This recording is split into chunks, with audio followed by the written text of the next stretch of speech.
او پیوا ملتان رادکته سرپیانو دست حالاتان جناب دبتو گهشتناوی تالو به زحمت آزادیه روزنامه‌وانین آکری نهو ده بنگ واشتنین آرمانجا آزادیه ده پینویس خواه هلدگرن آزادی وەکو دیارە کولڤەی باژێڕەی بە درستەهی ڕۆژنامەوانیە نەشایە بیتە خودانێ gelek pirzgirêkên cuda cuda ew jî egerên xwe heye ew egerî ji dizivina bû aliyên hem aliyên siyasî û hem teqebilkirina takên civakên vî bajarayê da. Li gor raportên Senter û Rêxrawên Biyanî û Navxweya Kurdistanê astê azadiyê hêj li qunaxên metirsî daye û pêtivî bi bar û rewşeka guncayîtir heye ji bo karê rojnamevaniyê. الهرم كردستان است آزادیوی الشلای ده سالدان و الپاش و چونه دای الگوری دماهیک راپورتا روزنامه‌وانن بسنوکات یا بالاف کردن عراق الپلاس 158 تیتن که اوه هرم کردستان پشکک العراق اوه شوی که گینید که حتی نوک الولات مدا کاری میدیا روزنامه‌گری کاری که مترسی داره هر کسی دست پاویده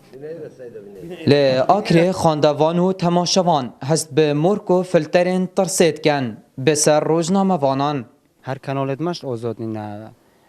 وقتی میرف روزنامه وانت بینید صحت کته روزنامه که دخوینیتن او خفنت کو خلکی دوین تدانای نگوتن چندین جارا ما تلفنت بو روزنامه وانان کرین مید آگادار کرین که اندک بابتا بین نخوره بله نویر یا بین نخوره سبب بینده کو ترسیات ده بوی حتی نو که جدا یک زور اتناف برا میدیا تیتا کنشلای دزگهن جدا و الحزب بنیان حکومی بن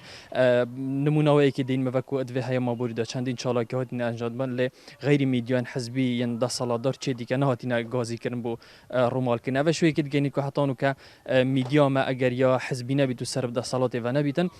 دیا به بهر بیتش توای آزادی و توای وان امتیازات کوویت میدیا کار هبید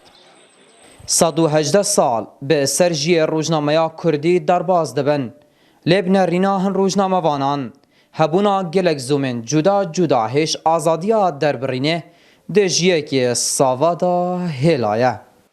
لی قضای آکری هبونا فلترین بنمالهی و شیخاتی و عشایری و حزبی باندور اخواه لسر نویسین روزنامه وانان کریاو روزنامه وان تمام آزاد نکارن دیفچونه لسر تف پرزگریکان بکن گهدار زواری NRT لقضايا آکره